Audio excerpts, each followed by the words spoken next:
A ideia da creche era dar mais segurança, né, e Sim. mais tranquilidade, principalmente para as mães que têm filhos pequenos e que vão para a Ceasa para trabalhar. Uhum. Teve um caso que para mim chamou muita atenção, foi o caso de uma mãe que deu um depoimento, e esse foi um depoimento impactante, inclusive, para a ONU, em que ela dizia que antes da conceição ela levava o filho dela e o filho dela dormia embaixo, porque eles chegam muito cedo. Então, ela levava o filho dela e ele dormia embaixo da banca dela. E aí, assim, não tinha o que fazer. O episódio de hoje é um oferecimento da Izar BMW, revendedora oficial BMW em Teresina.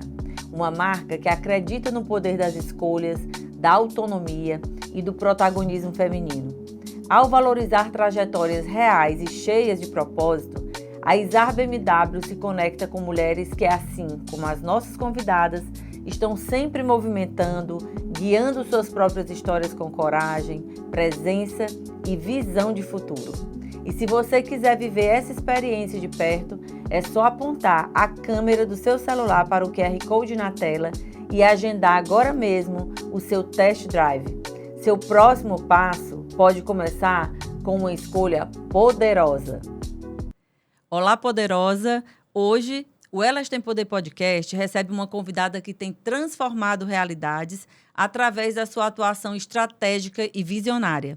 A advogada Viviane Moura é referência nacional em parcerias público-privadas e já liderou projetos que impactaram diretamente o desenvolvimento de cidades e a vida das pessoas. As PPPs, quando bem estruturadas, têm o poder de melhorar a infraestrutura, gerar eficiência e trazer mais qualidade de vida para a população. E é justamente sobre esse impacto que vamos conversar hoje. Como as parcerias entre o setor público e privado podem ser ferramentas poderosas para transformar as nossas cidades. Mas não para por aí. Viviane também é cofundadora do movimento InfraHuman, uma iniciativa que vem abrindo espaço, dando visibilidade e criando oportunidades para que mais mulheres possam atuar e liderar no setor de infraestrutura. Prepare-se para uma conversa inspiradora que une inovação, gestão pública e o protagonismo feminino no desenvolvimento do nosso país. Aproveita, já encaminha esse link aí para mais amigas, né, mais mulheres. Deixa teu like e vamos juntas aprender e entender o que é as PPPs, né, as parcerias público-privadas. Seja muito bem-vinda, Viviane. Vou chamar assim de Viviane, né? Fica à vontade. Deixar o doutora para depois. E é com muito prazer que a gente recebe a primeira mulher aqui no Elas Têm Poder para falar desse tema que muitas vezes é tão do universo masculino, né? E é muito importante a gente também trazer mulheres que estão aí fazendo, né, acontecendo, trazendo tantas coisas interessantes aí para as nossas cidades.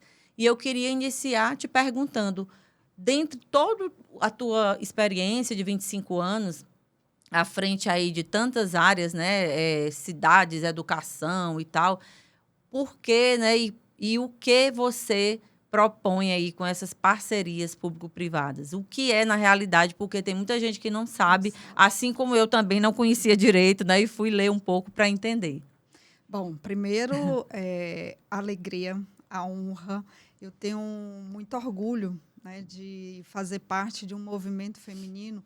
E vê só, quando eu cheguei aqui para gravar a primeira vez, eu vi a logomarca, o Elas Têm Poder. E aí, eu vim uma segunda vez gravar. São episódios, né, que eu estou gravando. Aliás, terminei de gravar, vamos agora terminar a parte de edição para subir numa plataforma que vai ajudar muita gente a entender sobre PPPs, ferramentas inovadoras. E aí, quando eu vi, né, a logomarca, eu disse, meu Deus, eu quero conhecer essa mulher. Porque eu sabia que tinha que ser uma mulher, né, por trás disso. E aí, para minha felicidade, na última gravação você apareceu. Olha aí. As coisas Nada de Deus, é por acaso, né? Nada, as coisas de Deus, elas são assim, né? Então, bom, respondendo a sua pergunta, eu tenho mais de 25 anos de história de entregas e de trabalho. Trabalho dirigido ao setor público. Sim. E já tive em várias cadeiras, sabe? Já liderei diversas secretarias e essas lideranças, cada um desses lugares que eu atuei, me ajudou, né, no sentido de absorver conhecimento. Eu vi aqui que habitação, você já trabalhou, né? Saneamento, educação infantil e regularização fundiária. Então, já Foram foi só pouco aí, não tem quase nada. quase nada? Então, conta pra gente aí, o que é que tem mais? Então, assim, eu não entendia por que eu passava em tantas cadeiras e era tão diferente uma coisa da outra. E eu Sim. tinha que estudar, porque eu nunca gostei de fazer nada pela metade. E aí eu ia absorvendo esses conteúdos, esses conhecimentos, e aí, em determinado momento, eu fui liderar a equipe em Brasília, o jurídico da Codevasf, e nesse momento eu comecei a entender, e foi o mundo de conhecimento, foi onde eu conheci as PPPs. Voltei para cá em 2007, e eu tentei, quando eu voltei, fazer com que esse instrumento fosse utilizado. Sim. Só que aí eu sabia que não era o momento, eu não, na verdade, na época o governador Wellington Dias, e aí a gente foi, né, esperando o momento certo, e esse momento apareceu em 2015. Então, de 2015 a 2021, eu fiquei, né, trabalhando com esses projetos, liderando esses projetos. Sim. E aí, durante esse período, eu usei tudo que eu tinha acumulado de conhecimento. Aí foi quando eu entendi por que eu passei por cada lugar.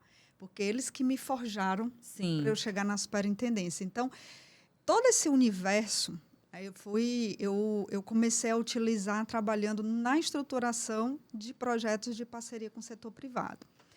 A rigor, a gente fala de parceria de PPP, mas o entendimento ele tem que ser mais amplo. Por que ele tem que ser mais amplo? Porque a gente limita muito o universo de PPPs para projetos pequenos. Não é pequeno do tamanho, é um universo menor. Eu sei. E aí, parceria com o setor privado envolve tudo que é instrumento, tudo que tem capacidade de trazer o setor privado para apoiar o governo. Isso já acontece de certa forma, não precisa de um instrumento em si. Ver o seu trabalho, né? Como que você ajuda o poder público de alguma forma. E aí a gente foi organizando por tema: saúde, educação, saneamento básico, habitação. E aí, assim, cada caixinha no seu lugar tinha tinha a sua especificidade, que demandava uma ferramenta diferente da outra.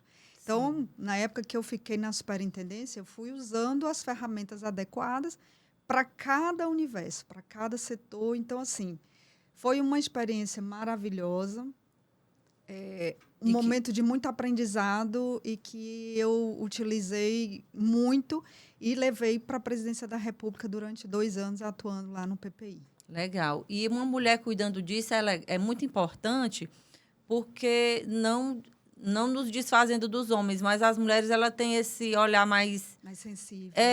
Ela vê mais algum detalhe, né? Lê nas entrelinhas. E aí eu queria até que você falasse aqui para a gente, na sua concepção, quais são os principais benefícios, né, para uma cidade, né, eu acho que, não sei se é estado também, enfim, dessa parceria público-privada. Se você puder também deixar algum exemplo, né, algo para a gente, para a pessoa que está ali do outro lado, que também não entende muito o que não vivencia isso, entender que benefícios podem advir a partir dessa parceria, né, entre empresas, né, o setor privado, na realidade, e o setor público. Como esses dois podem se unir para trazer mais benefícios? Para explicar de uma forma bem simples, para as pessoas entenderem. Uma parceria com o setor privado, usando os instrumentos que a gente tem hoje, as concessões, eu sei que é um tema muito... São definições muito técnicas. Sim. Que eu sempre busquei, de alguma forma, desmistificar, tirar a parte técnica e tentar levar para a realidade. Sim. Das pessoas. Então, quando a gente fala de PPP, eu vou tratar de uma forma mais ampla. Qualquer tipo de relacionamento entre o setor público, governo, seja municipal, seja estadual ou federal, com o setor privado, em que o privado vem, injeta recurso financeiro, imprime toda a sua característica e seu potencial de gestão, traz excelência, eficiência para ajudar o governo na execução de alguns serviços, é aí que se estabelece essa parceria entre o setor privado e o setor público. A intenção maior é das pessoas, porque no final do dia o poder público, o maior interesse dele né? E o objetivo e o propósito maior é o interesse público. Sim. O privado nem sempre tem, né, essa visão. Só que quando ele vem para formar essa parceria e essa relação com o governo, ele passa a ser esse agente. Então, ele compartilha com o governo dessa gestão, né, compartilhada, que é a gestão compartilhada, para prestar um serviço. Então, durante esses quase 12 anos à frente da superintendência, muito do que eu tinha absorvido durante esse período de 22 anos, praticamente, eu trouxe para dentro dos projetos. E, por ser mulher, eu tinha para mim, sempre, Viviane, sempre gostei de olhar para o lado social das coisas. E aí os projetos que já estavam em vigor, já tinham sido contratados nos outros estados, nos outros municípios, o que é que a gente via de resultado?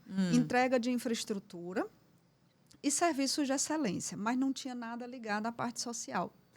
E aí a gente, já nos primeiros projetos, principalmente a partir da nova SEASA, a gente foi colocando... Conta a história aí para a gente, né? A gente foi colocando a pitadinha de social.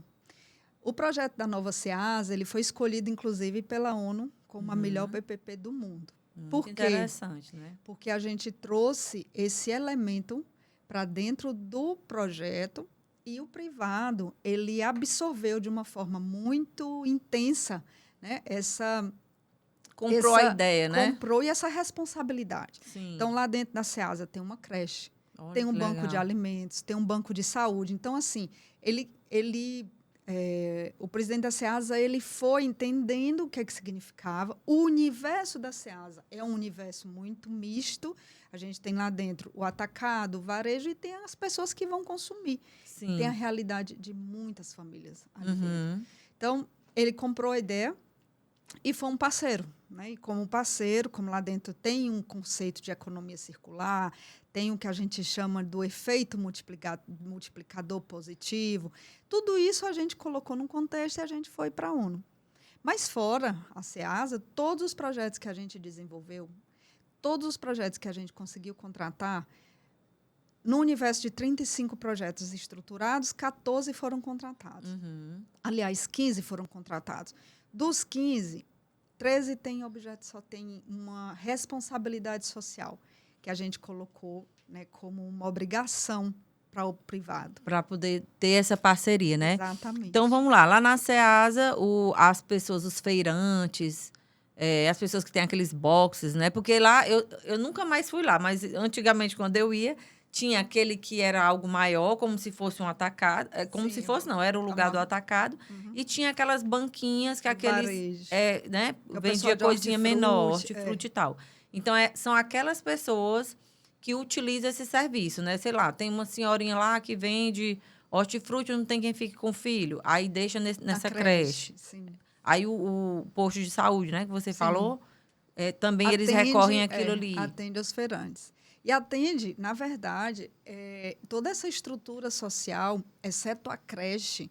A ideia da creche era dar mais segurança, né, e mais tranquilidade, principalmente para as mães que têm filhos pequenos e que vão para a SEASA para trabalhar. Teve um caso que, para mim, chamou muita atenção, foi o caso de uma mãe que deu um depoimento. E esse foi um depoimento impactante, inclusive, para a ONU, em que ela dizia que antes da concessão ela levava o filho dela e o filho dela dormia embaixo, porque eles chegam muito cedo. Então, ela levava o filho dela e ele dormia embaixo da banca dela. E aí, assim, não tinha o que fazer. Não tinha. Era o que ela podia fazer, né? E aí, a creche tem essa função lá dentro.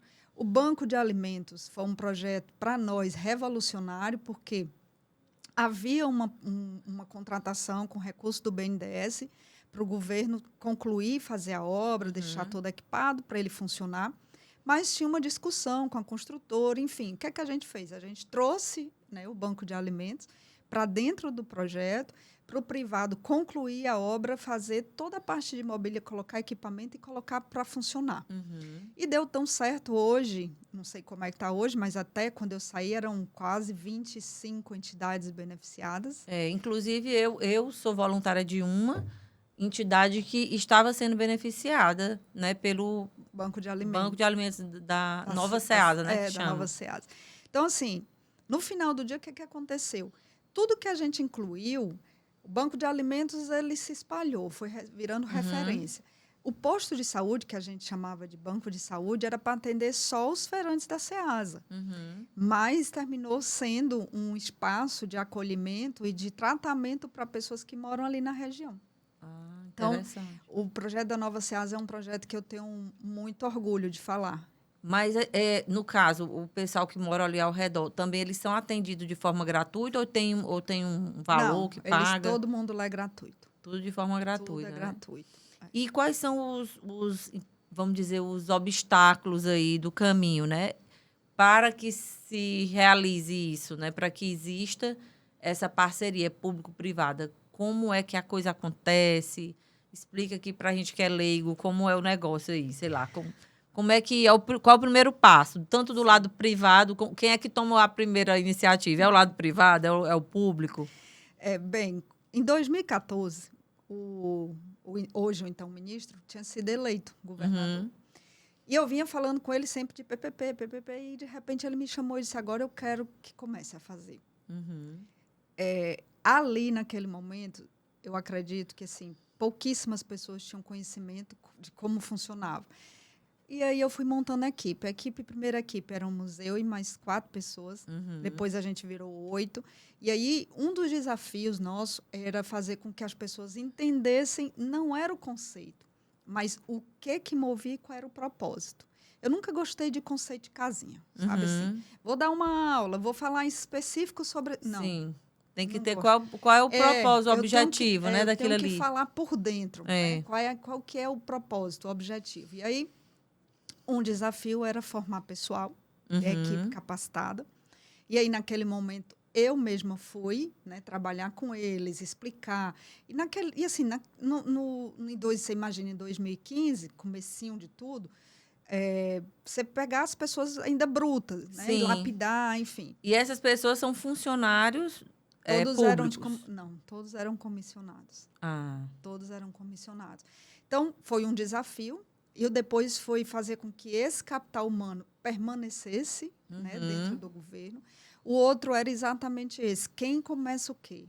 E aí tem 2 ferramentas que são diferentes. Uma é o governo startando o processo, porque o processo, o governo ele tem tem esse poder de fazer isso.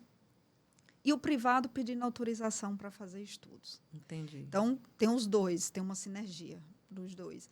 E aí, um outro desafio era estruturar projetos, depois estruturar processos, licitar esses processos, e depois a gente descobriu que tinha um outro desafio ainda maior, que era fazer com que as pessoas fizessem a gestão do projeto. Pois é, porque a gestão é que é também, né? Porque se não tiver uma gestão... Não adianta tudo que você fez até chegar num processo licitatório, contrato assinado, se não tiver uma boa gestão, o projeto em si, ele não atinge o seu objetivo. Então, assim, a gente desenhou, a gente foi até o processo, até a parte da licitação, chegamos no processo de contratação, tem um contrato bem estruturado, tudo organizado. Mas aí, cadê do lado de cá? Cadê a preparação? Cadê o pessoal capaz de ir lá monitorar, né? Avaliar resultado? Então, esse era um outro desafio. E um ambiente que a gente precisa trabalhar. Eu costumo dizer que, para desenvolver e fazer com que as parcerias deem certo, você precisa ter licença social. Verdade. Não adianta eu fazer um bom projeto, um bom estudo, licitar, ter uma boa gestão se a população não quer. Verdade. E nem entende, né? Às vezes é muito importante realmente clarear e desenhar, às vezes, né? Para que as pessoas entendam, olha, a gente vai fazer isso, é para isso, vocês vão ganhar isso, mas vocês também têm que colaborar com isso. É muito importante. Desmistificar conceitos. Por exemplo, o que era muito forte para as pessoas e que, na época da concessão, da subconcessão do saneamento de Teresina, foi um processo extremamente complicado, né? E a gente teve muitos momentos de discussão e alguns momentos de embate com o pessoal do sindicato. E aí, o que a gente começou a ver? Eu preciso ir para a população. Eu preciso mostrar para a população, que é uma parcela muito maior de pessoas do que do sindicato, que esse projeto vai trazer retorno e benefício para elas. E aí a gente foi fazendo esse trabalho de bairro em bairro, de associação em associação, a gente foi mostrando e terminou enfraquecendo o discurso, né, da GESPISA, pessoal do sindicato, desculpa. Então, esse é um processo que depende muito dessa capacidade de diálogo, essa capacidade de fazer com que as pessoas entendam que eu não vou afetar um direito delas, que eu não vou tirar um direito delas, pelo contrário. Eu vou fortalecer o que o governo já entregava, eu vou fortalecer e entregar de uma forma mais eficiente, fazer com que uma infraestrutura que, a rigor, ela é precária, ela não funciona, fazer com que ela funcione e que o serviço que eu tenho que prestar continue sendo um serviço público. E realmente seja algo, vamos dizer assim, de qualidade, né? Quer ver um exemplo? A rodoviária. A rodoviária de Teresina tinha um problema com aquela escada rolante, mais de 13 anos sem a escada funcionar. Problema uma peça. E era super estreita. Quando a gente foi trabalhar o projeto, estruturar o projeto, eu pedi que a equipe fosse lá fazer um diagnóstico. E eles fizeram um diagnóstico e eu pedi para fazer uma pesquisa com os usuários. O que mais incomodava, o que eles achavam que tinha que fazer de mudança e tal. E a gente fez um caderninho de prioridade, né, de obras que teriam que ser mais urgentes. E a urgência eram os banheiros e a escada. Olha aí. Com menos de 6 meses, entre 6 e 10 meses, eles entregaram a escada rolante mais larga e os banheiros novos. Olha aí, que legal. Você vê, detalhe pequenininho, mas se você não escuta o usuário, se você não entende o que é que ele quer, tudo que você vai fazer não vai funcionar. Por quê? Porque tem uma resistência. E se fosse só da parte do governo, não conseguiria fazer também? Não. Sabe por quê? Primeiro, se a gente olhar só da parte do governo, a gente tem um cestão de demanda. Sim. Né? Mas eu tenho um cestinho de recurso financeiro. Entendi. Entendeu? Então, assim, como é que eu vou atender toda essa demanda? Eu não tenho condição. Aí tem que unir forças, né? Tem que trazer o privado para dentro, para o privado também ajudar nesse ser um reforço. Não é só financeiro.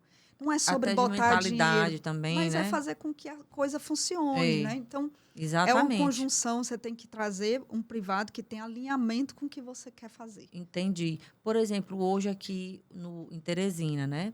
O Parque Zoobotânico, ele funciona assim? Funciona. É parceria público-privada? É uma parceria com o setor privado. Eu tenho muito orgulho, Franz. E está bem bonito, né? Nossa, melhorou bastante, os banheiros. Eu tenho orgulho quando eu vejo as pessoas falarem bem do Zoobotânico. Eu mesmo adoro andar de bicicleta lá. Lá de vez é em quando maravilhoso, eu fico toda arrepiada. Ficou lá muito é legal. maravilhoso, ficou muito bom, sabe? Assim, um projeto que eu tenho muito carinho, muito carinho. Aliás, todos eles. E tem um projeto que, para mim, foi muito ousado, mas que tem dado retorno, que foi o Habitat Servidor. A gente usou uma ferramenta que é chamada de parceria estratégica. A gente trouxe o privado para ele comprar uma ideia do governo. A gente fez um chamamento público. Ele ajudou no desenho do projeto, no final, depois que foi selecionado, e foi escolhido para fazer a obra e a gestão. E como é? Explica para a gente melhor, porque eu não conheço ainda. Bom, como é que funciona na prática? O governo tem uma demanda, e aquela demanda, no momento, era construir unidades habitacionais para os servidores. A princípio, era para os servidores. E aí, a gente só tinha uma opção. Não dava para fazer um PPP, não dava para fazer. Não dava para fazer uma concessão comum, porque de onde vinha o dinheiro para bancar? Porque na concessão comum, quem paga a conta é o usuário. Você não tem um usuário. Sim. E aí eu fui estudar junto com a equipe de direito o que é que tinha. E aí a gente viu a ferramenta das parcerias estratégicas. Na época, a ADH, ela já tinha uma autorização legislativa para fazer essas parcerias. E a gente começou a desenhar como é que seria formatado, como é que a gente ia trazer o privado. E aí a gente viu que dava para fazer com um chamamento público, que é uma forma muito mais simples de contratação e que eu fico feliz que foi regulamentada, na verdade, ela foi valorizada na nova lei de licitação. E aí a gente começou a fazer, desenhar um chamamento público, a gente tinha um esboço de um projeto, tinha informações do que a gente queria, lançamos o chamamento público, vieram, na época, acho que 2 ou 3 empresas concorrer, e aí quem foi e assumiu o contrato com o governo foi uma empresa uma construtora, e ela fez um trabalho de desenvolver um projeto, e um projeto dentro do que o governo queria. E hoje está, né, tá em obra. E geralmente é assim, é aqui no estado do Piauí, então tem que ser empresas do Piauí. Não necessariamente, mas assim... Existe vamos dizer, uma preferência, sei lá, tipo assim, vamos preferir ficar com as empresas do Piauí ou não? Não tem essa... Tem que não ter, tem. tem padrão, Tem né? Tem padrão para cumprir. Tem qualificação técnica, Sim. Ou seja, eu não posso fazer uma parceria com qualquer empresa. Verdade. Eu tenho que trazer alguém que, por exemplo, tenha capital para poder investir. Porque se a gente tivesse condição de investir, não precisava trazer um privado. Exatamente. E aí o capital tem excelência de entrega, tem um perfil de... Tecnicamente falando, né, tem um perfil já de atuação naquele setor. Entendi. E foi isso que a gente fez, construir um chamamento público. Com qualidade mesmo, né, para funcionar. Exatamente. A gente construiu esse chamamento, elaborou esse chamamento público. Vieram três construtoras e, para nossa sorte, nossa sorte não, né? Para bênção nossa, deu tudo certo e a construtora era daqui, e ela que está fazendo essa obra. Piauí. É daqui do Piauí. Então, é muito legal, assim, a gente vê, né, que coisas estão acontecendo, porque quem olha de fora e não entende o que, né, o que foi, como é está acontecendo, enfim, não valoriza às vezes, né, ou não entende, ou acha que aquilo ali é coisa que não está, né, não é correta. E tem muitas pessoas, sabe, França, que elas usufruem, sim, por mas exemplo, elas não sabem. Por exemplo, você vai no Zoo Botânico. Aí você vê, tá bem melhor. As pessoas dizem assim, foi comprado, né? Alguém comprou, mas não entende que é uma parceria, na realidade. Que o Estado continua sendo o proprietário, o dono. Criou uma regra. Aquele privado que está lá não é proprietário. Ele tem regras que ele tem que cumprir. Ele tem que cumprir. Exatamente. Porque senão ele tá perde a concessão. Entendi. Exatamente. E essa concessão ela é feita por tantos anos, é isso? No mínimo, tem que ter 25 anos. Aliás, né, pela nova lei de licitação, que ela é base para os contratos de parceria, tem um mínimo de 5 anos. Mas 5 anos não é suficiente para devolver o capital investido, né, para o privado. Então, a lei hoje ela dá a condição de ser até 35 anos de contrato, ou seja, 35 anos de gestão, uma primeira fase, que é de investimento, que pode ir acontecendo ao longo do processo. Sim. E aí, durante esse período, o privado fica responsável pela gestão do projeto. E vocês vão fazendo auditorias, acompanhamentos, para saber se a coisa está funcionando, que nem empresa, por exemplo, a gente tem empresa que é franquia. Então, a gente tem que rezar pela cartilha da franquia. A gente passa por auditoria, pelo menos 2 por ano. Sim. Né? Tem toda uma... Que esse é um outro desafio que está muito relacionado à questão da capacitação, né? Relacionado à capacidade que as pessoas têm que ter de fazer essa gestão. Sim. No começo, assim, a gente sentiu, né, uma certa resistência de quem estava dentro do governo em fazer esse trabalho junto com o privado. Depois, a gente foi percebendo que havia um vazio, né? A gente não tinha... Do outro lado, quando eu falo do outro lado, eram os outros órgãos de governo preparados para fazer a gestão. O que a gente organizou? Vamos fazer, então, um comitê colegiado. Tem que ter o órgão concedente, que, no caso, é o titular. Por exemplo, a gente fez a estruturação da PPP da Transerrados. Transerrados é uma rodovia. Se é uma rodovia, era ligada à Secretaria de Transportes. Então, quem concedia? A Secretaria de Transporte, como representante do governo. Então, a gente organizou um colegiado com a preferência, né, da Secretaria de Transporte, trazendo sua equipe. E aí tínhamos nós da superintendência, tinha um pessoal da controladoria, e esse grupo, né, trabalhava com esse acompanhamento. Então, hoje faz isso, monitora os projetos, acompanha. E em alguns projetos maiores, a gente tem o que a gente chama de verificador independente, que é esse pessoal que faz a auditoria. Entendi. Entendeu? Então, a gente tem o Comitê de Monitoramento Interno, que faz esse acompanhamento, e o acompanhamento ele é mensal, e tem os relatórios, para alguns projetos trimestral, para outros o relatório é mensal. E essas entregas, e aí é por conta disso, em razão disso, que a gente vai avaliando desempenho. E tem um documentozinho que a gente utilizava como base, aliás, ainda utiliza e foi, inclusive, né, incorporado na lei de licitação, que é a matriz de risco. Sim. A matriz de risco, você tem que... Indicador de desempenho e matriz de risco são 2 documentos que eles são imprescindíveis para um projeto dar certo. Lembra que eu falei para você que não adianta nada eu construir um bom projeto, licitar, contratar, se eu não tiver o pós, A gestão. que é a gestão. E durante essa gestão, esses 2 elementos eles são fundamentais. Indicador de desempenho é para eu avaliar se você está entregando o que eu contratei. Sim. E a matriz de risco é para trazer mais resolutividade nas questões que são mais urgentes, né? E, na verdade, práticas do dia a dia. Sim. Por exemplo, vamos dividir, vamos ver quem fica com risco maior de licença ambiental, por exemplo, Sim. que é um risco. Se atrasar, privado fez investimento ou não fez ainda, entendeu? Então, esses 2 cadernos, eles são fundamentais. E, a princípio, a matriz de risco só era utilizada para os contratos de PPPs. Depois, a gente começou a incorporar em todos os outros projetos. Todos eles. Legal. Então, você, vamos dizer assim, nesse momento, é a líder de todo esse movimento, né? Orquestra tudo isso aí. Vai buscando pessoas, vai capacitando pessoas, né? Vai, enfim, vendo aonde é que pode, o que já está legal, o que está correndo ali. Você sabe, Francis, que assim, por quase 13 anos, basicamente, né? Eu fiquei à frente da superintendência.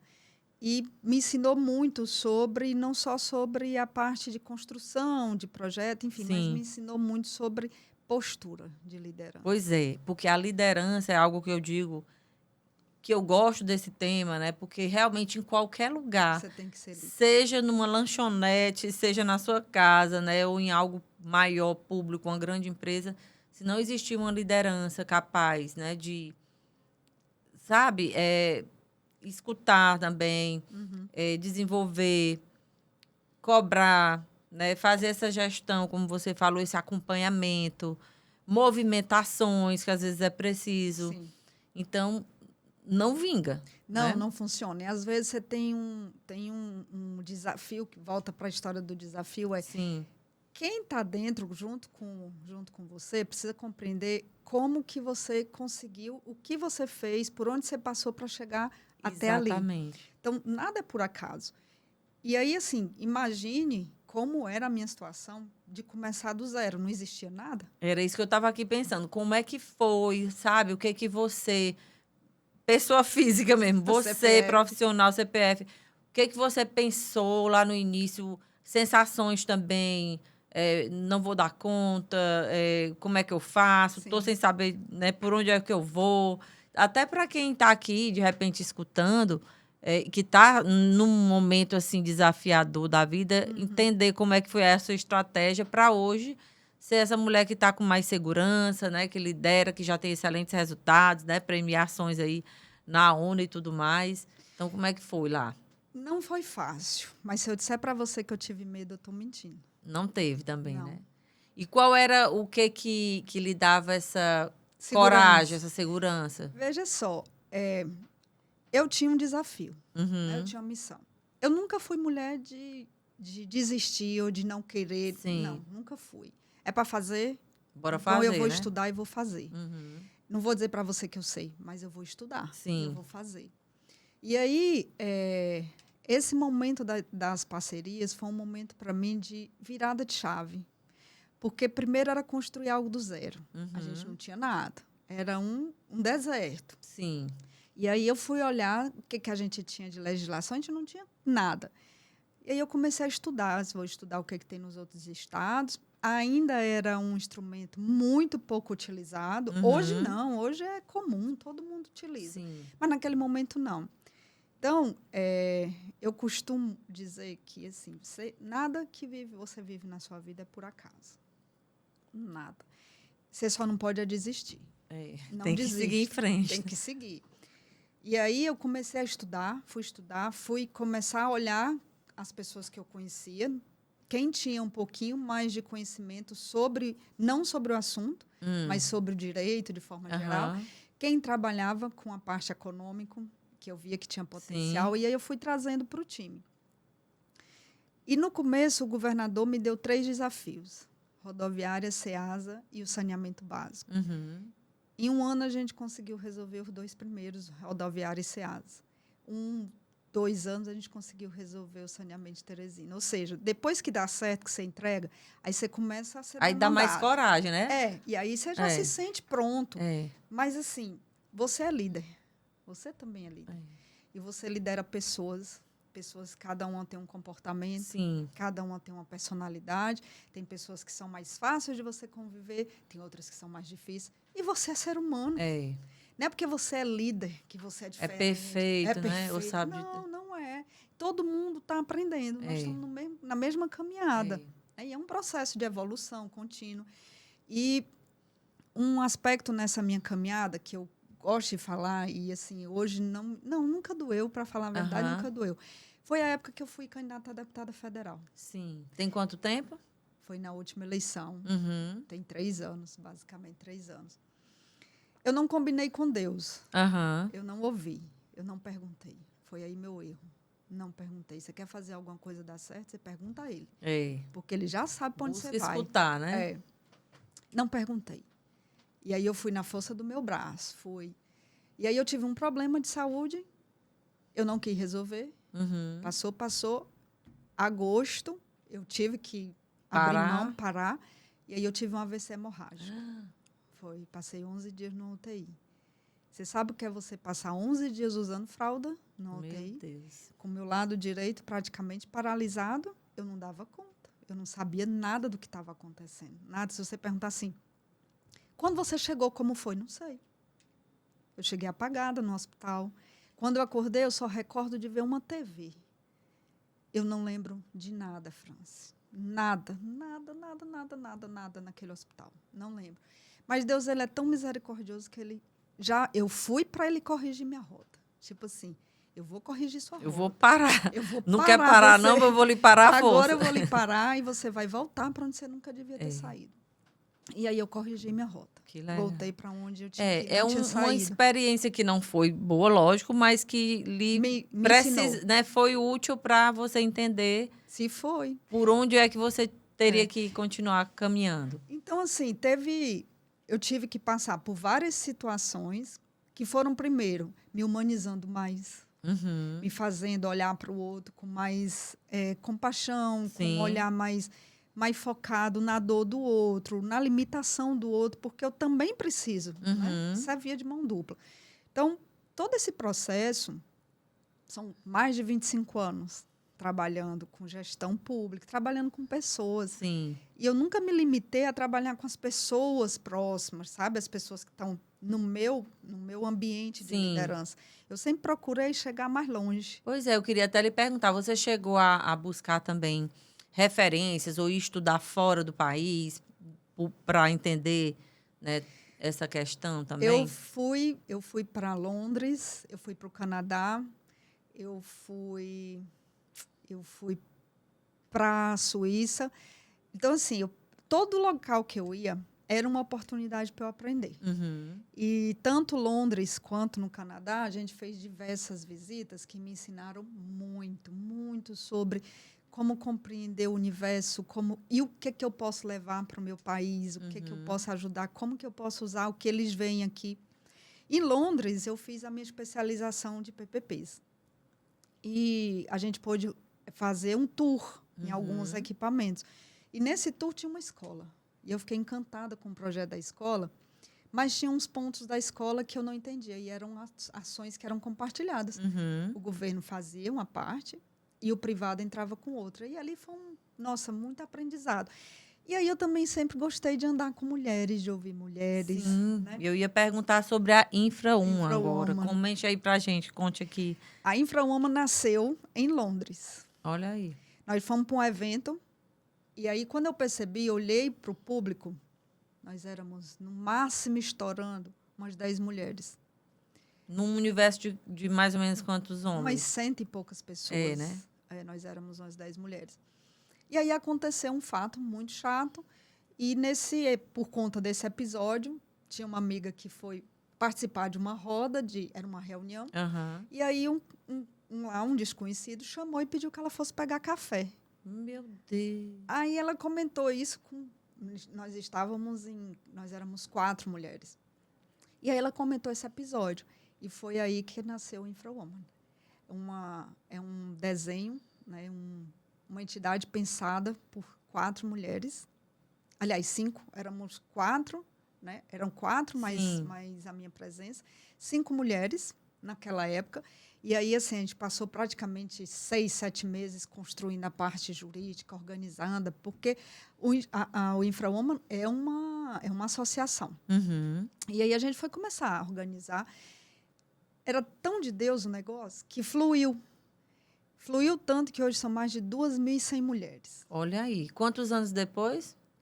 Já tem, foi 2018, salvo engano, 2019 no máximo. Tem aí no 7 máximo anos uns mais 7 ou menos, anos. né? Que legal. E aí, você falando aí, como é interessante, outro dia eu estava lendo alguma coisa da importância, porque todas as emoções a gente tem, né? Raiva, medo, alegria, tudo. E você pegar a raiva, que naquele momento eu acredito que foi o que aflorou ali, né? Que é o que aflora muito em mim quando eu entro assim, em algum ambiente que eu vejo uma certa injustiça, sabe? Uma preferência, uma... Sim.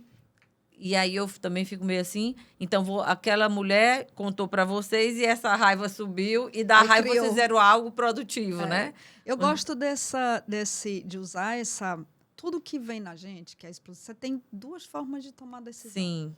Ou você toma decisão na raiva, ou você toma decisão na tristeza. Uhum. Eu nunca gostei dos extremos. Nem alegria demais, nem tristeza demais, nem raiva demais. Nunca gostei. O equilíbrio, para mim, é o que faz as coisas acontecerem. Então, foi um momento de revolta. Todo mundo se doeu, ficou preocupado. Todas as mulheres ali competentes e tudo, né? Não que isso...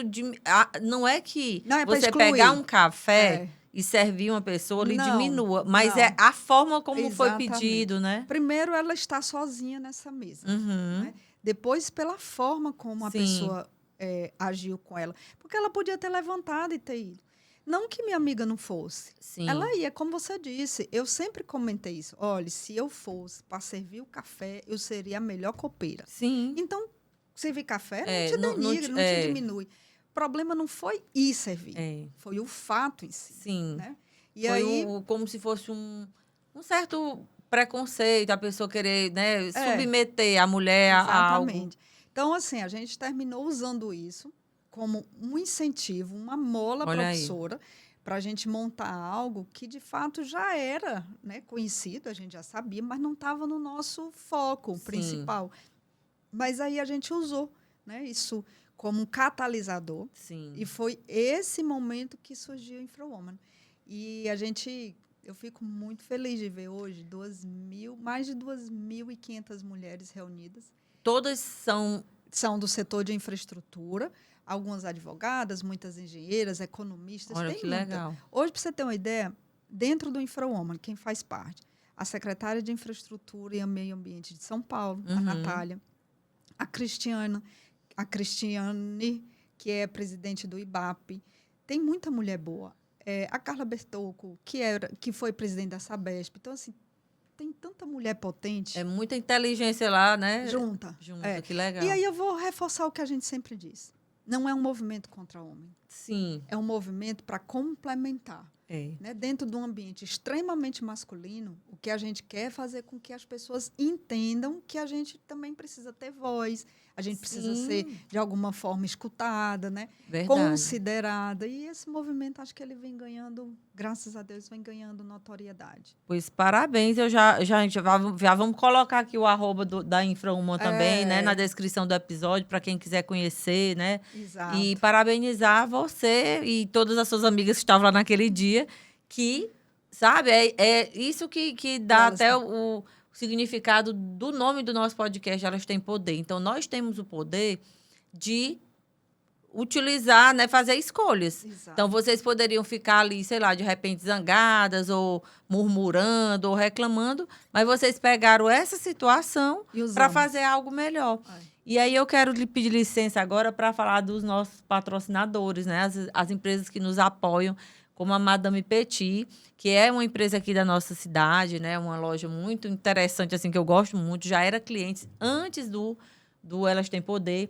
Então, se você mora aqui em Teresina, ou também não mora, eu acredito que elas enviem para outros estados e queira conhecer, é só apontar a câmera do celular para o QR Code que aparece aí na tela e você vai direto para o Instagram da Madame Petit para ver lá as inúmeras roupas maravilhosas que elas têm. A que eu estou vestindo hoje é de lá, Madame Petit. A gente sempre tá assim com algum look bonito, porque isso também nos ajuda a acessar o nosso poder também, né? Sim. A mulher gosta de se sentir bonita e, além de tudo, lá elas também têm muito cuidado. Ela já até lhe conhece, ela diz, essa roupa aqui, essa marca que te veste melhor e tal. Então, é muito legal a gente estar num lugar assim que ajude, né? Então, são mulheres ajudando outras mulheres e acreditando, né, nesse projeto, que é um projeto que nasceu aí para dar mais visibilidade às mulheres, para mostrar, né, todas essas mulheres poderosas que a gente tem no Brasil, no Piauí e no mundo. E também falar aqui da nossa outra marca parceira, que é o Salão Unique. Também uma empresa de uma mulher que eu também já entrevistei aqui. Lá no Salão Unique, você não só, né, faz aí sua escova, as unhas e maquiagem, tudo que um salão normal faz, mas você faz o seu tratamento capilar. Então, a própria Érica, que é a dona do salão, ela passou e passa por um problema sério, né? E de queda de cabelo e tudo mais. Então, ela foi estudar, se preparar para oferecer também esse serviço lá no salão dela. Então, mulheres que têm questões e homens também de perda, né, de queda, e as que querem só cuidar para o cabelo ficar mais bonito, como no meu caso, que eu estou indo lá toda semana. Então, lá ela tem um protocolo assertivo, que é um protocolo maravilhoso para realmente trazer saúde para o cabelo, com várias coisas, radiofrequência, várias coisas assim. Então, se você quer conhecer, viver lá essa experiência, é só apontar a câmera do seu celular para o QR Code que tem aí na tela. E aí você vai falar direto com a equipe do Salão Unique e agendar o seu horário lá com elas, tá bom? Então, é isso. Já fiz aqui meu comercial das empresas que me ajudam. É uma parceria também, né? Eu acredito muito na colaboração, na gente estar... sabe, o que eu puder ajudar para essas empresas, essas mulheres, né? Que também são mulheres empreendedoras, que estão aí todo dia na luta. Sim. E elas também entendendo o propósito desse podcast, que é ajudar outras mulheres que estão ali do outro lado. Eu digo muito que a mulher que está aqui sentada... Ela é luz na vida daquelas que estão ali ouvindo. Sim. Porque em algum momento você vai falar aqui alguma coisa que vai conectar ali aquela mulher. E ela vai se inspirar na sua história ou em alguma situação que você vai contar, que passou, e ela vai ter mais coragem, né, para seguir em frente. Hoje mesmo, eu tava num local e aí a moça que estava me atendendo, ela começou a conversar comigo e disse, olha, eu amo o seu podcast. Eu assisto todos. Meu Deus, eu aprendo muito com aquelas mulheres. Eu acho muito lindo e tal. Então, isso é muito legal. A gente vê, né, que esse trabalho que a gente faz aqui agora, nesse momento, está impactando na vida de uma outra pessoa. Aí ela começou a me contar a história dela também, né, de uma família humilde do interior. Aí se formou em enfermagem. Hoje está lá trabalhando nessa clínica. Então, é muito legal a gente ver que realmente é uma grande teia e que nada é por acaso, né? Como você falou. Que cada um de nós aqui, Deus coloca ali um dom, um talento e dá um direcionamento. E a gente precisa realmente parar para escutar, né? Como você falou aí. Exatamente. Mas vamos voltar a falar um pouco mais aqui da sua história. Aí, hoje, você tem uma consultoria, né? E quem é que é o público-alvo aí dessa consultoria? Como é que as pessoas, né, podem aí lhe encontrar e o que você está oferecendo? Bom, vamos lá. Quando eu resolvi sair da presidência da República, diversas pessoas tentaram me remover, tentaram me fazer desistir. Porque a minha ideia, o meu propósito era voltar. Eu vou voltar e vou cuidar do que é meu. Sim. Né? Eu já tinha uma consultoria, só que estava parada por essa dedicação. Sim. Uma escolha, na verdade, de dedicar meu tempo para o serviço público. E aí eu decidi, eu vou voltar e vou cuidar do que é meu. Hoje, o que eu faço, eu trabalho estruturando projetos. Hoje, eu estou trabalhando com 2 projetos no Rio Grande do Norte, um projeto em Pernambuco, um projeto aqui no Maranhão. Então, eu comecei a colocar a consultoria para funcionar. Então, você ajuda as pessoas que querem fazer essa parceria público-privada? Exatamente. Qual é o nosso foco hoje? Eu não quero fazer o mesmo que todo mundo faz, primeiro, para não gerar conflito. Sim. Eu nunca gostei disso. E aí eu comecei a olhar esse universo, pesquisar um pouco mais. Eu disse, nossa, tem um espaço aqui para eu trabalhar. E aí eu fui olhar para algumas novas leis e vi que tinha condição de trabalhar uma capacitação formada, um formato completamente diferente. Foi assim que eu descobri seu estúdio, né, o ETP. E que, assim, olha, eu fiquei super surpresa. Que bom, graças a Deus que você nos enxergou, achou de alguma forma, né? E aí, assim, nossa, que maravilha. E seu time é muito bom, viu, França? Graças a Deus, muito bem. E aí, eu comecei a gravar essas aulas. Episódios vão começar na plataforma a partir da segunda semana de setembro. E aí, assim, eu estou trabalhando com a capacitação. Eu percebi também que as pessoas, elas não querem o conteúdo técnico. Elas não querem que você ensine a lei. Elas querem que você ensine como é que elas fazem com essa lei. O passo a passo, né? Eu quero entender na prática. É. E aí, eu não fui pegar o que todo mundo está fazendo. É isso aqui. O mais do mesmo não me interessa. E aí, eu tenho uma prima que ela fala assim, você gosta de... Você foi forjada para começar. Para abrir caminho, né? E aí eu fui vendo, né, esse espaço, fui montando e está bem estruturado, bem organizado. E um lado é essa ferramenta, né, de capacitação, na verdade, tanto para o setor público quanto para o setor privado. Não tem preferência, tem que ser gestor público. Certo. Não tem, não. Você tem interesse em aprender... Quer aprender como fazer, como usar os instrumentos que estão à disposição, pode comprar o pacote e ir lá e acessar. E é muito interessante porque você já é alguém que realmente já mostrou, história, né? A sua história já mostra que você já sabe fazer, já tem resultados, né? Já é uma longa trajetória, que é diferente. Eu digo muito que hoje em dia a internet, por isso que os bons precisam tomar coragem, gravar seus cursos, fazer suas coisas, né? Porque às vezes por aquela pessoa que é um excelente profissional, a pessoa diz, eu tenho vergonha, ou eu não vou, né, para frente das câmeras, eu não tal. Aí vem um outro que nem tem tanto preparo assim. Mas vai lá e vende. Aí as pessoas compram gato por lebre. Né? Isso cria um problema para quem sabe. Porque você vai ficando... O segmento que você atua vai ficando... Você vai descredibilizando. Descredibilizando. Isso é ruim, porque chega uma hora que você fala e você é avaliado como todo mundo. Entende? Mas aí onde você realmente foi muito assertiva nesse sentido, né? Porque você realmente tem toda essa bagagem. Tá aí com a Infra-Uma também, que são várias mulheres também. Sim. Então, você tem toda uma vivência mesmo, porque é diferente de quem leu nos livros. Eu digo muito isso, né? Tem muita gente hoje que vai para a internet para ensinar tudo. Eu vou ensinar a fazer a gestão da sua empresa, eu vou ensinar você a ganhar dinheiro, eu vou ensinar você não sei o quê. Só que a pessoa, às vezes, fez um curso de final de semana, não tem tanta vivência naquilo ali, ou nenhuma vivência. Se acha habilitado. Aí se acha habilitado e sai aí vendendo coisas na internet, né? Então, que bom que eu acredito que realmente é um serviço muito bom. Sim. Que você está prestando, né? Para para as cidades, para os estados, enfim, para o país. Porque você vai ali colocar realmente algo de verdade, né? Algo que você já construiu. Eu acredito muito na semeadura e na colheita. Sim.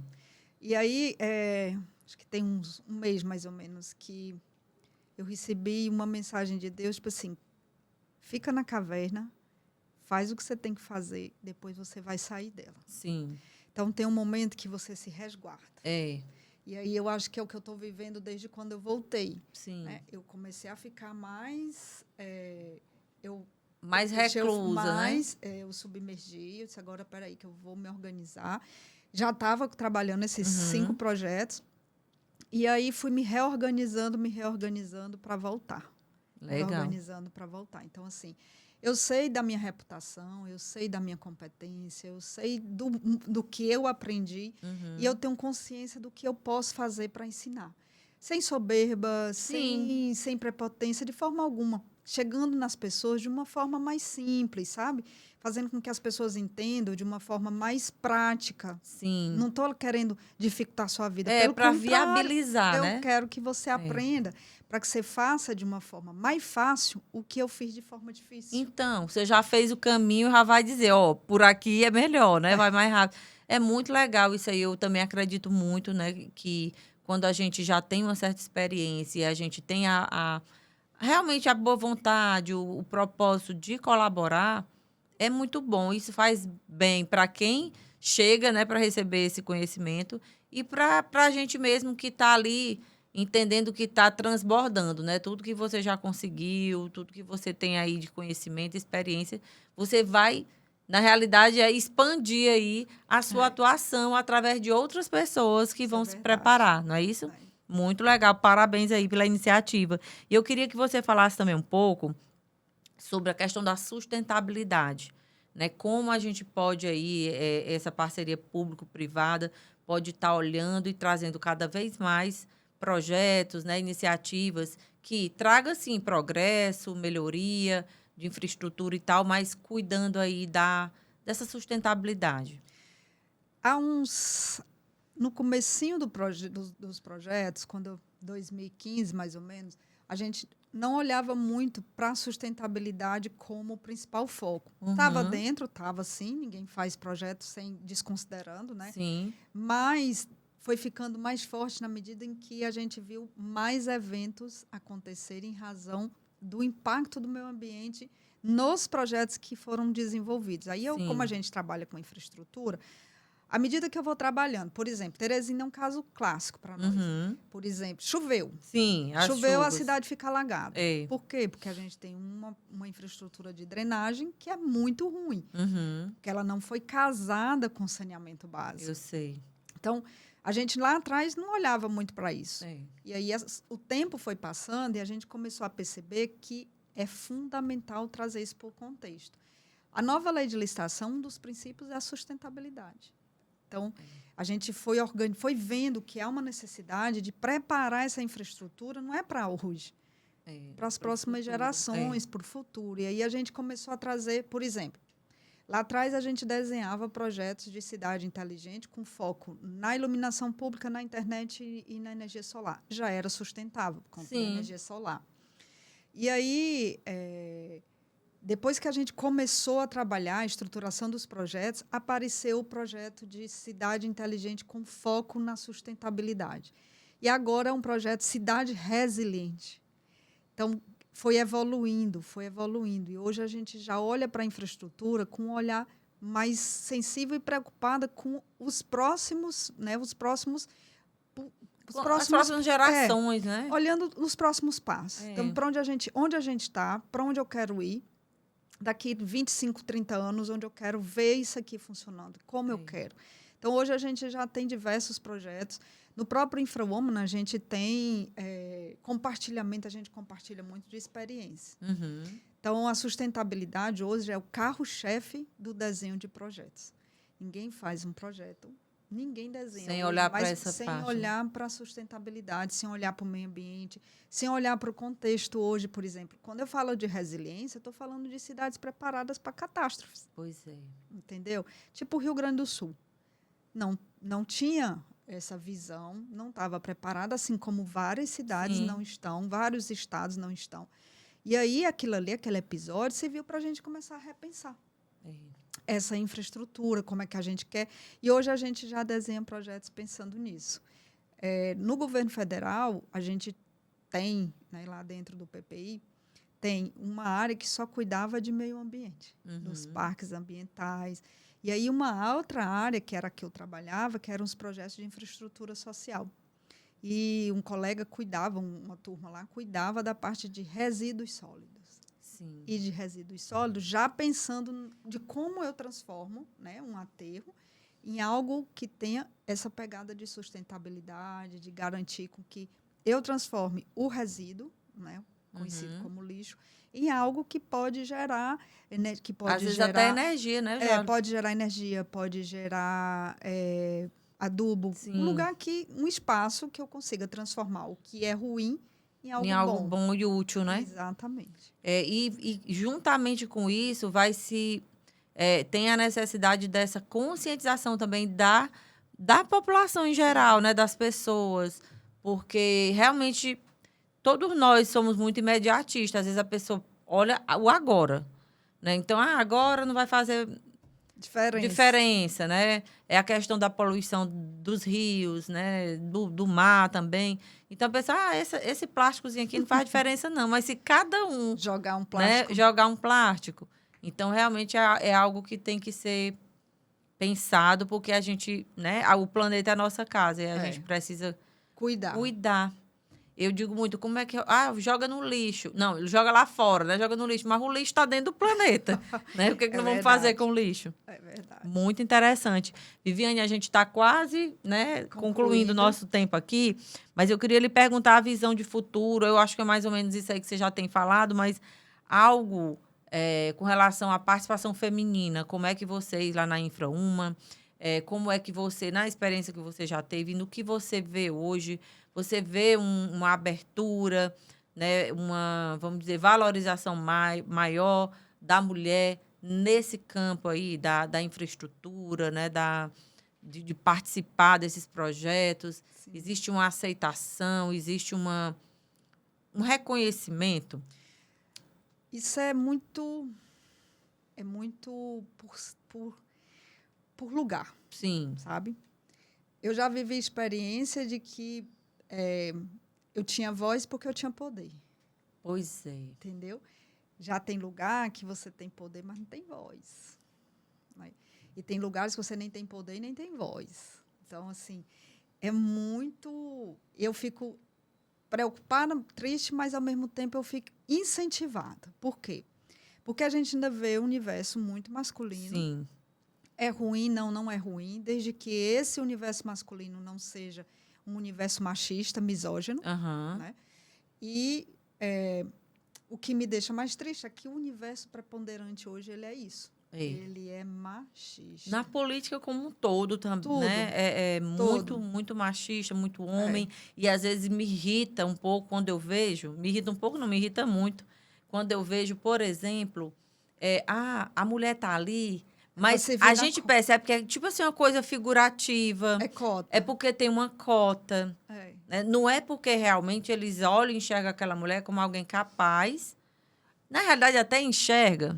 Mas eles têm medo, né, que a mulher vá lá. E é como eu sempre digo, não é mulher contra homem. Eu acredito que o homem inteligente, ele sabe trabalhar, né, com a mulher que é inteligente. E os dois unem as suas capacidades, né, a cada um na sua expertise, enfim, e vão criar algo melhor. Com certeza. Mas, às vezes, a gente percebe muito ainda essa predominância mesmo masculina.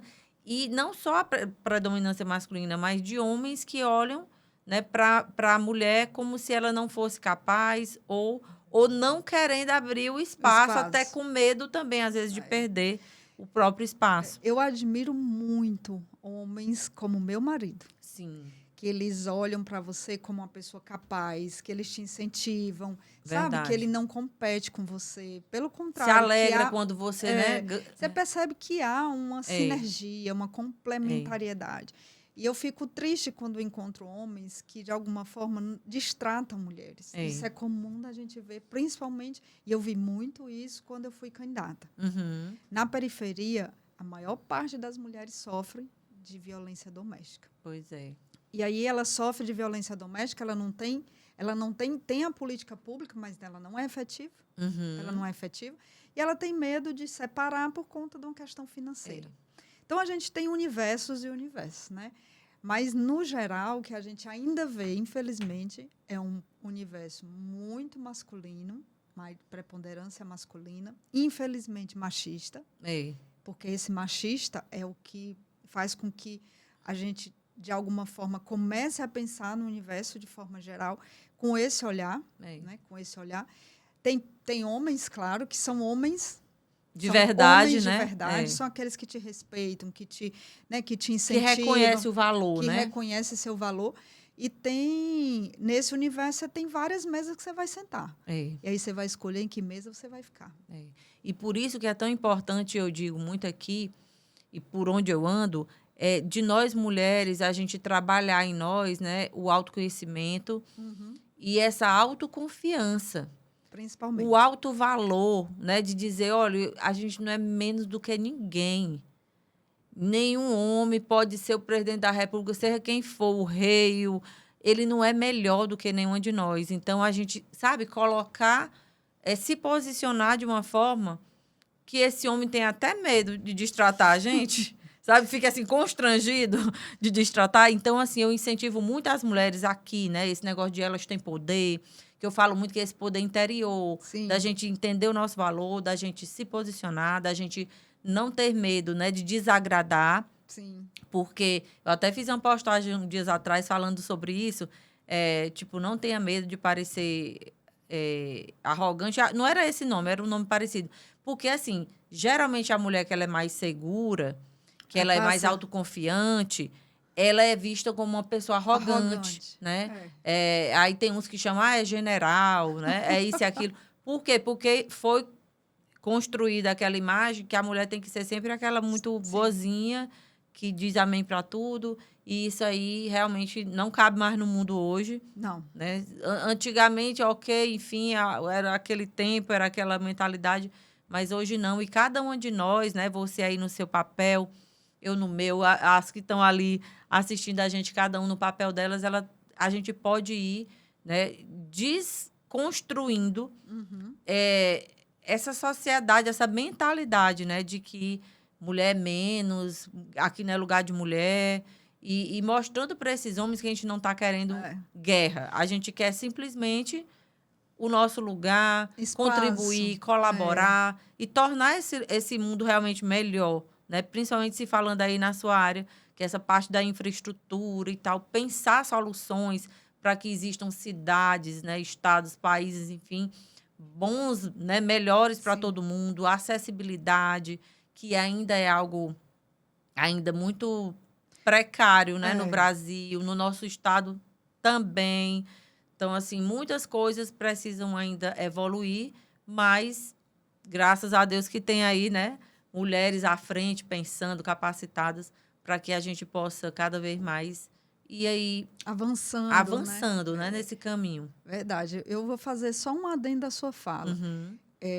Se você olhar o noticiário, você vai ver que quase que 70% das notícias são homens que agrediram mulheres. Pois é. Né? E agora está começando a aparecer de forma mais evidente homens de classe média, alta, né, que batem nas mulheres, espancam, que matam, inclusive.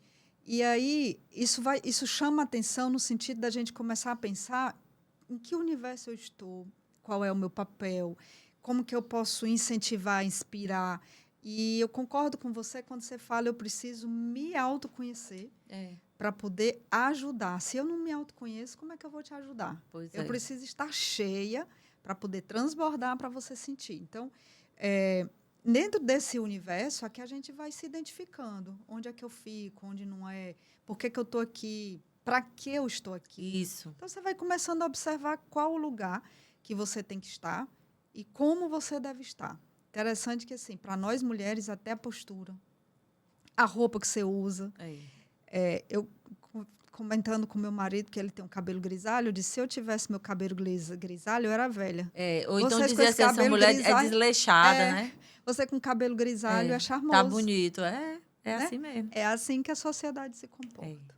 Infelizmente, ainda é assim. Viviane, e aí eu faço sempre essas perguntas aqui para as mulheres que vêm, né, no nosso podcast. Para você, qual é o seu superpoder?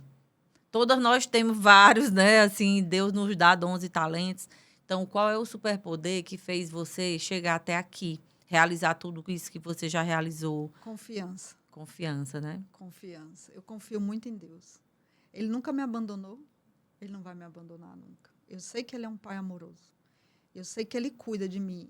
Hoje eu posso estar passando um aperto, independente de que seja o aperto. Eu sei. Mas eu sei que ele está olhando. Ele não erra, ele não falha nunca. Então, eu tenho muita confiança. E essa confiança, ela está muito focada na minha fé. Então, a minha fé me dá base para isso. Legal. É isso mesmo. Quando a gente tem fé, acredita que tem ali um suporte, né, poderoso ali, a gente segue em frente. Às vezes até com medo, né, com algum receio, mas a gente vai. Mas vai. Segue.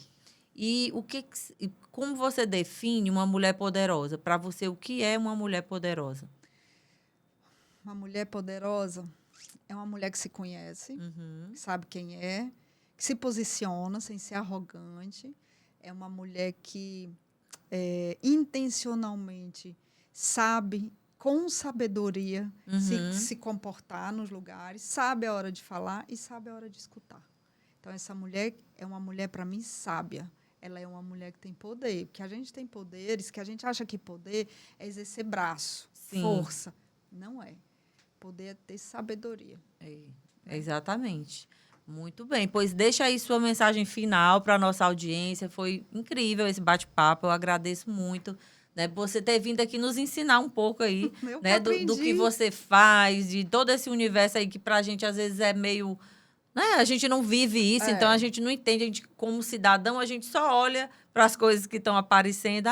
Construíram isso aqui, ou então isso aqui não está bom, né? Como é e tal. A gente não entende essa coisa interna e foi bem interessante você vir aqui. Então, as mulheres que seguem a gente aqui já tem esse episódio maravilhoso para assistir, para aprender um pouco. Então, se você gostou desse episódio, compartilha com mais pessoas. Deixa aí teu comentário, deixe seu like. Isso é muito importante para que esse episódio seja espalhado para mais e mais pessoas.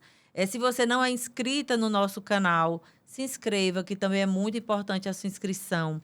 Quanto mais inscritos a gente tem, mais o YouTube entrega também para mais pessoas. E esse projeto ele tem esse propósito de dar visibilidade, né, e de ajudar a mulher que está do outro lado também a despertar o seu poder através dessas histórias aqui inspiradoras que a gente traz por aqui. Mas agora, Viviane, eu quero deixar com você aí os últimos minutinhos para você deixar a sua mensagem final. Tá. Primeiro, deixa eu reforçar o meu agradecimento, né? Reforçar a minha admiração pelo seu trabalho e, mais ainda, pela sua iniciativa de criar esse canal e ter essa visão de que é importante que a gente esteja, né, que nós mulheres estejamos unidas.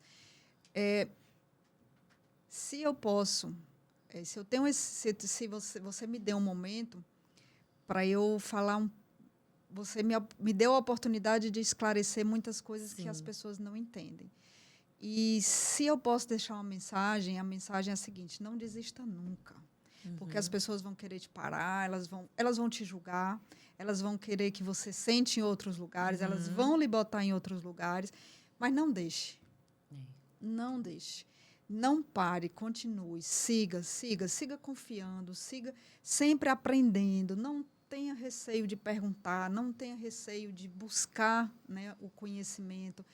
Procura se posicionar, né, de forma humilde, mas procura se posicionar, procura entender o outro.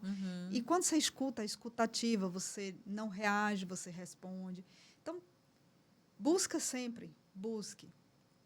entender o lado do outro, a dor do outro, para você entender qual é a sua participação, como que você pode ajudar nesse processo de construção de uma infraestrutura que seja capaz de entregar mais valor na vida das pessoas. Mais qualidade, né? Sempre. Maravilha. Pô, muito obrigada mais uma vez. Quando quiser retornar, estamos aqui, tá bom? Que o ETP Estúdio também possa ser aí um instrumento de alavancagem aí na sua carreira, né? Mostrando aí todo o seu conhecimento para mais e mais pessoas. Aproveitar, vou fazer aqui a propaganda do ETP Estúdio, né? Então, você que está nos assistindo, se você tem aí um conhecimento, né? Algo que você queira fazer aí e jogar para o mundo, né? Contribuir aí com outras pessoas, gravar sua videoaula, né? Gravar aí seu podcast, também a gente aluga para gravar podcast, vídeos curtos para a internet, enfim.